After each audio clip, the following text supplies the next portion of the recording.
عقل مندوں کے لیے ایک زبردست مثال. ہم تربوز خریدتے ہیں، واٹر میلن. مثال کے طور پہ 5 کلو کا ایک تربوز ہم نے خریدا، اور جب اسے کھانے لگتے ہیں تو پہلے اس کا چھلکا اتارتے ہیں نا. 5 کلو میں سے کم از کم 1 کلو کا تو چھلکا نکل جاتا ہوگا، یعنی آلموسٹ 20%، 20% تو کم ہو جاتا ہے. مگر کیا کبھی ہمیں افسوس ہوتا ہے اس کا؟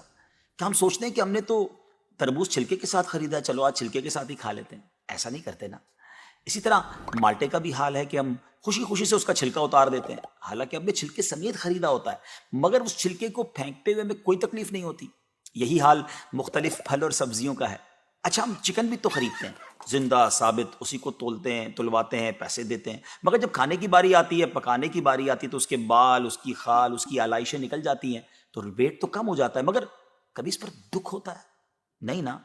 تو پھر 40,000 میں سے 1,000 دینے پر، 1,00,000 میں سے صرف 2,500 دینے پر ہمیں کیوں بہت تکلیف ہوتی ہے؟ حالانکہ یہ صرف 2.5% تو بنتا ہے، یعنی 100 روپے میں سے صرف 2.5 روپے. یہ تربوز، کیلے، آم اور مالٹے کے چھلکے اور گٹلی سے تو بہت کم ہے نا. اسی تو زکوٰۃ فرمایا گیا. ہاں، ایک اور بات، سال میں ایک ہی بار دینا ہوتا ہے. مالٹے کا، تربوز کا تو ہر بار چھلکا اتارنا ہوتا ہے نا. یہ 100 روپے میں سے 2.5 روپے یا 1,00,000 میں سے 2,500 روپے سال میں ایک ہی بار دینا ہوتا ہے، اور اسی کو زکوٰۃ کہا گیا. کیا برکت والا کام ہے یہ. مال بھی پاک، ایمان بھی پاک، دل اور جسم بھی پاک، اور معاشرہ بھی خوشحال. اتنی معمولی رقم، یعنی 40 روپے میں سے صرف 1 روپے، اور فائدے کتنے زیادہ، اجر کتنا زیادہ، برکت کتنی زیادہ.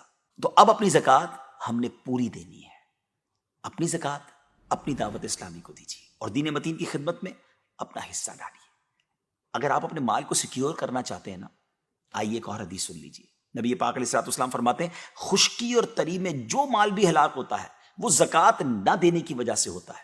زکوٰۃ روک لینے والا قیامت کے دن جہنم میں ہوگا.